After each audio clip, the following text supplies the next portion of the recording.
السلام عليكم. العمل الدرامي بيبقى فيه شخصيات كتير متنوعة، يعني تلاقي الشخصية الجدعة بنت البلد، تلاقي الفيلن اللي منغص عيشة البطل ومش سايبه في حاله، تلاقي مثلا شخصية نرجسية، شخصية سايكوباتية، تلاقي الحلنجي الفهلوي المتسلق الاستغلالي. انما الشخصية اللي هنتكلم عليها النهاردة نادرا جدا ما تلاقيها، ولو لقيتها فقليل جدا ما هتلاقي حد جسدها كما قال الكتاب. والشخصية دي هي شخصية النطع. عارف انت الشخص النطع ده اللي هو تبص له وتعرف ان هو نطع على طول. النهارده بقى يا باشا هاخدك في جولة وهنعرف مين هم اكتر ناس في تاريخ الدراما قدموا لنا النموذج الحرفي لشخصية النطع. ومش بس كده، ده كل واحد فيهم كان بيعلي عن التاني في النطاعة. من غير رغي كتير يلا بينا نبدأ.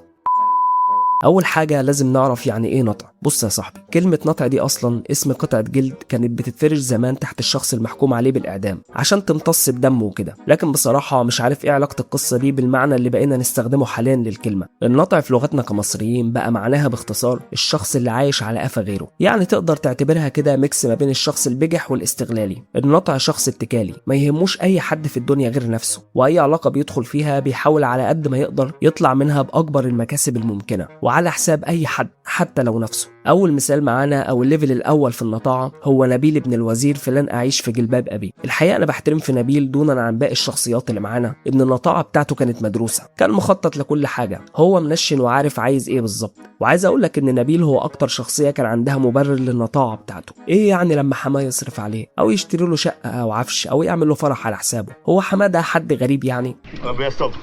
طبعا انا بهزر، انا اقصد ان كل المبررات دي كانت في دماغ اسم النبي حرص ونبيل وابوه وامه واخته. ما نسيت اقول لك ان العيله كلها كانوا محشيين نطاع، يعني شايفين ان فلوس الحاج عبد الغفور البرعي دي حق مكتسب. طالما اسم النبي حرص ونبيل هيتنازل ويتجوز ثانيه فهو اصلا متربي على كده. تقريبا النطاعه عندهم كانت بالوراثه، لكن كل ده كوم ولما نبيل اتجوز ثانيه ده كوم تاني. بصراحه بعد الجواز شفنا مستوى تاني خالص وعالي من النطاعه، حاجات غريبه قوي. البيه ما كانش عاجبه ان الحاج بيديلهم مصروف، لا دي وصلت بيه البجاحه انه كان عايز كمان يشتري لهم عربيه، وكل يوم كان منكد على ثانيه الغلبانه بحجه ان ابوها منشف ايده. الحقيقه انا بحسد الحاج عبد الغفور البرعي على ثباته الانفعالي ورباطه جأشه وصبره على العيله الهزء دي. نبيل ده كان مستفز جدا، واللي يستفزك اكتر انه كان شايف ان ده حقه. انت كانوا بيرضعوك ايه يا ابني؟ وطبعا لما ما لقاش رجا في ثانيه او الحاج عبد الغفور بيطلقها وبيقرر يروح يمارس النطاعه بتاعته على واحده قد امه. عاش يا نبيل، تاخد 5 من 10، لسه نطع صغير. خش لي بقى يا ابني على الليفل التاني، اسطوره الشاي والدخان حسب الله جوز ريا. احسن حاجه بقى في حسب الله هو التصالح مع الذات. هو من ساعه ما اتجوز ريا وهو معرفها انه عواطلي وحرامي وعادي جدا ياكل من عرق الستات. الصراحه حلوه برضه، والصراحه هي اللي كانت بتميز حسب الله. عارف انت البجح اللي بيقولك في وشك ايوه انا بجح؟ يعني عادي جدا ريا تشتغل وتصرف عليه وتديله حق الشاي والدخان، ولما اتسجنت عادي جدا بيروح يعيش على قفا اختها سكينه وبرضه كان بياخد منها حق الشاي والدخان. والراجل صريح جدا وعارف خط سيره من البيت للقهوه ومن القهوه للبيت. طب ايه حسبه؟ في اوبشن تالت اسمه الشغل، ما عداش عليك خالص قبل كده؟ المشكله انه اتنازل قبل كده واتكرم وقرر يشتغل، لكنه اتقفش وهو بيسرق في الشغل واتسجن. الراجل مش عايز يتحتح، لا عايز يشتغل ولا عايز يدور على مطرح ولا عايز يصرف على مراته ولا بنته، من الاخر عايز يعيش سفلقه. حسب الله هو المثل الاعلى او الاب الروحي لكل واحد راضي عن نفسه انه يبقى جوز الست. الراجل ما عندوش اي مشكله خالص، اهم حاجه الشاي والدخان. المهم ان حسب الله بعد ما اتسجن واتمرمط مش يعقل بقى ويفوق ويشتغل ويبقى زي البني ادمين الطبيعيين، لا قرر يعلي النشاط، وبدل ما يبقى نطع على صغير هيبقى زعيم لشله انطاع. هيلم بقى عبد العال على عرابي على عبد الرازق وهيتخذوا من القهوه مقر ليهم، وهيقرروا برضو يعيشوا على عرق الستات، بس المره دي على كبير. هيخلوا مراتاتهم تصطاد الستات وهم هيخلصوا عليهم وياخدوا الذهب بتاعهم ويعيشوا بقى. ومن كتر النطاعه بتاعته بعد ما الفلوس جريت في ايديه كان عايز يتجوز على ريا الغلبانه البجح ولا بيصون اللقمه الحرام اللي بينهم. عجبني ادائك يا حسب الله، تاخد 7 من 10. نخش بقى على الليفل التالت،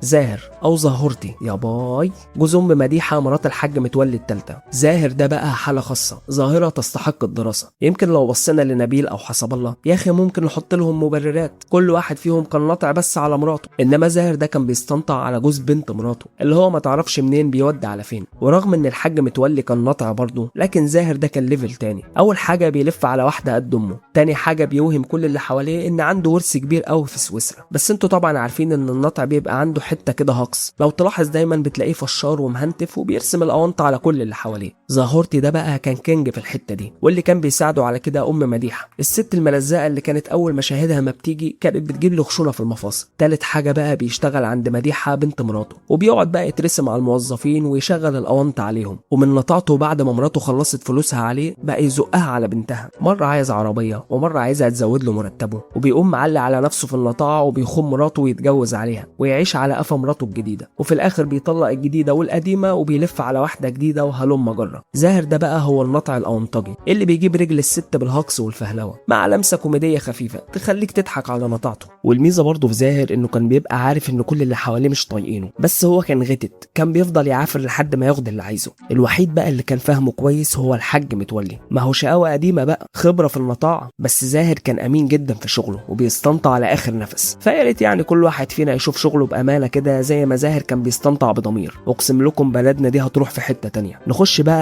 على ليفل اعلى وهنسيب الدراما شويه ونروح على السينما، بس المره دي معانا بدل النطع 3، ايوه زي ما سمعت، سمير وعيسوي واكرامي. الحاج محمد الاسيوطي تاجر اخشاب كبير، لكن خلفته كانت كلها بنات وكان نفسه في ولد، لكن بناته ال3 قرروا يجيبوا له 3 بلاوي في البيت، فبيتجوزوا سمير وعيسوي واكرامي، 3 عواطليه لا عندهم شغل ولا شقه ولا ورث، وال3 بدون اي مقدمات بيقرروا يقعدوا مع الحاج الاسيوطي في البيت ويشاركوه فيه. ومش بس كده، ده من كتر النطاعه هيقسموا نفسهم عليه. سمير هيشتغل مع الحاج في مخزن الخشب بتاعه، وعيسوي اللي مش بيستحمى هياخد ركن في البيت ويعملوا معرض للوحاته اللي محدش بيتفرج عليها، وكمان كان عايز يحفر حمام سباحه في الجنينه. واكرامي بيلعب حارس مرمى في الاهلي، بس ما عندوش اي امكانيات غير بوليس التامين هتتفك للورثه بعد عمر طويل يعني، فبيقرر يعيش معاهم سفلقه كده. وهيبداوا بقى هما ال3 يتدخلوا في كل تفاصيل البيت، وهيمارسوا النطاعه على الحاج محمد الاسيوطي وهيجننوه تقريبا، وخصوصا سمير وعيسوي دول بقى هيدوا دروس في النطاعه. سمير كان النطع الكوميدي اللي تحب تتفرج على نطاعته، انما عيسوي كان النطع المثقف اللي نطاعته مقويه قلبه ومفهماه انه حد ذو قيمه في المجتمع، وده بيخليه يدي لنفسه الحق انه يستنطع براحته. وهو اصلا مراته بتتحايل عليه انه يغير القميص اللي لابسه من اسبوع. بيحطوا هما ال3 ايديهم في ايدين بعض ويتفقوا انهم يخلوا نطاعه جماعيه على الحاج محمد اللي محدش صعبان عليا في القصه قد هو.